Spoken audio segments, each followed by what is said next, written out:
Today you're going to be practicing finding the main idea and key details of a text.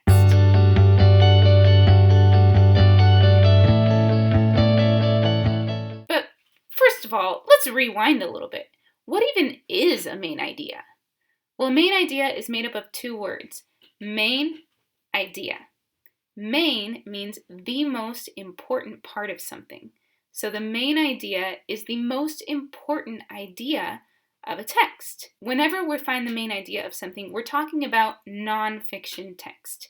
Text that gives us information or ideas. What are the 5 important things that every solid paragraph has? A topic sentence. Supporting detail 1, supporting detail 2, supporting detail 3, and a closing sentence. Well, your topic sentence tells you what the paragraph is mostly about. That's your main idea. Today we're just going to be practicing finding the main idea of a paragraph. What are some examples of a main idea? Here's one example. I could tell that it was springtime. But a main idea just by itself is kind of like this miniature piano. Just like this piano needs some legs for support, your main idea needs some supporting details. Here's my support. I could tell that it was springtime. The first sound I heard upon awakening was birdsong from outside the window. So the birds singing outside the window is how I'm showing that I could tell it was springtime. Oh no, clearly one leg is not enough to make this piano steady. In the same way, one supporting detail is not usually enough to support a main idea and make it strong. Let's try 2 supporting details. I could tell that it was springtime. The first sound I heard upon awakening was birdsong from outside the window. A view from the same window showed a pear tree all white with blossoms. 2 supporting details. Uh-oh, 2 legs is still not enough to support this piano.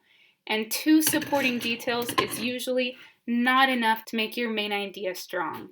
So let's try a 3rd supporting detail. I could tell that it was springtime. The first sound I heard upon awakening was birdsong from outside the window.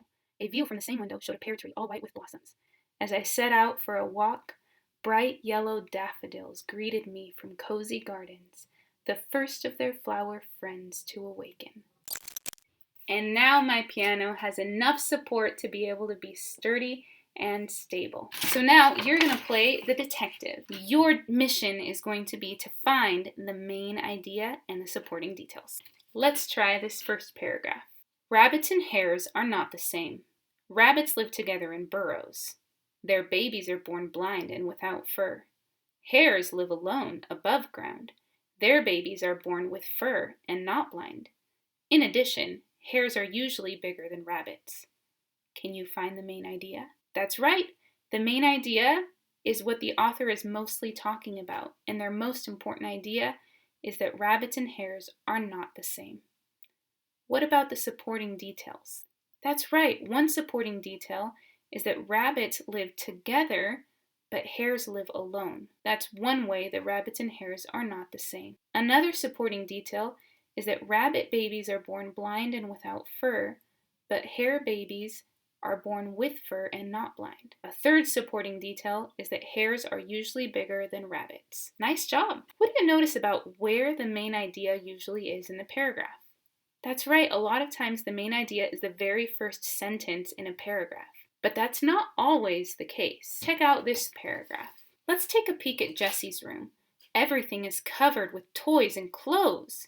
Pet hair, rotten apple cores, and moldy pizza scraps are on the floor and under the bed. The bed hasn't been made in a week. What a mess! In fact, it must be the messiest room in town. Can you find the main idea? I hope you weren't fooled. This author is mostly talking about how messy Jessie's room is. So the main idea could be Jessie's room is very messy. Notice that this was not a sentence that was written in the paragraph. I put together all of the clues like a detective and I came up with the main idea. What about the supporting details? What proves that Jessie's room is very messy? That's right, one supporting detail is that everything is covered with toys and clothes. Another supporting detail is that pet hair, rotten apple cores, and moldy pizza scraps are on the floor and under the bed. A 3rd supporting detail is that the bed hasn't been made in a week. Nice job! So now you've learned how to find the main idea of a passage. It's the most important idea in a passage, and a lot of times it's the very first sentence in a paragraph. Supporting details are details that strengthen and support our main idea. Today, your independent task is going to be to find the main idea and the supporting details of 3 different paragraphs. If you need any support, Mrs. Hederly, Miss Haug, and Miss Avila, please reach out to us for any support that you may need. Happy reading, and hasta pasta!